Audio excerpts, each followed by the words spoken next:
Аўдыторыя семінара прадстаўнікі самых буйных турыстычных агентстваў горада. Менавіта яны будуць з прафесійнай усмешкай адпраўляць жыхароў нашай вобласці на адпачынак 2019. Дакладна ўсё спланаваць, каб чалавеку засталося толькі адпачыць, задача нумар 1. Бронь – гэта першы крок. Ранняе браніраванне стартавала ў Брэсце яшчэ ў студзені. У сярэднім такім чынам можна зэканоміць до 40% ад кошту путёўкі, кажуць спецыялісты. Массовые наши направления ориентированы на людей со средней заработной платы. То есть, если у вас есть 350-400 долларов, мы организуем для вас отдых от 7 до 10 ночей. Конечно, самые лучшие цены – это начало либо конец сезона, то есть июнь либо сентябрь.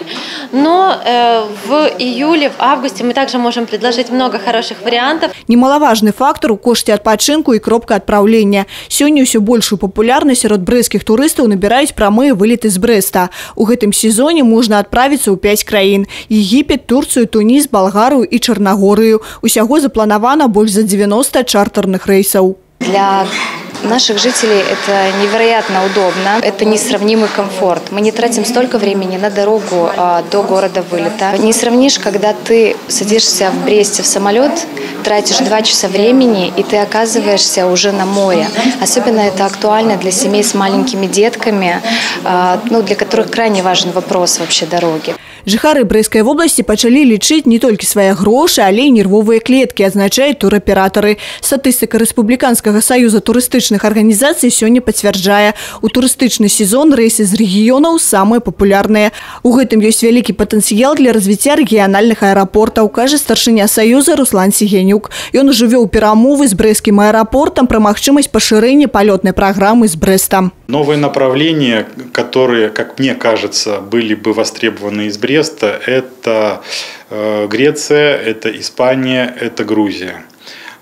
Конечно, вопросы к полетной программе, какая она будет, с какой частотой, какая будет загрузка, но вот уже опыт всех введенных направлений из регионов показывает, что в принципе рейсы летают на второй год уже со 100% загрузкой, на первый год загрузка там составляет порядка 80-90%. Развіццё брэсцкага аэрапорта сёння больш звязана з планамі нацыянальнай авиакомпании «Белавия», чым лоукостаў, падкрэслівае Руслан Сігенюк. Я уверен, что со временем «Белавия» придумает программу, когда будет Брестский аэропорт загружен не только летом, но и круглогодично. Это возможные вылеты и на Москву, что вероятнее всего это и Киев. Эти вылеты помогут нам делать хорошие стыковки, как для брестчан, так и для тех же россиян, для тех же украинцев, которые смогут, так сказать, может быть, делать даже небольшие стоп-оверы. Падчас таких стыковак рэйсаў з Еўропай турысты з Расіі ці Украіны змогуць зрабіць прыпынкі на некалькі дзён у рэгіёне,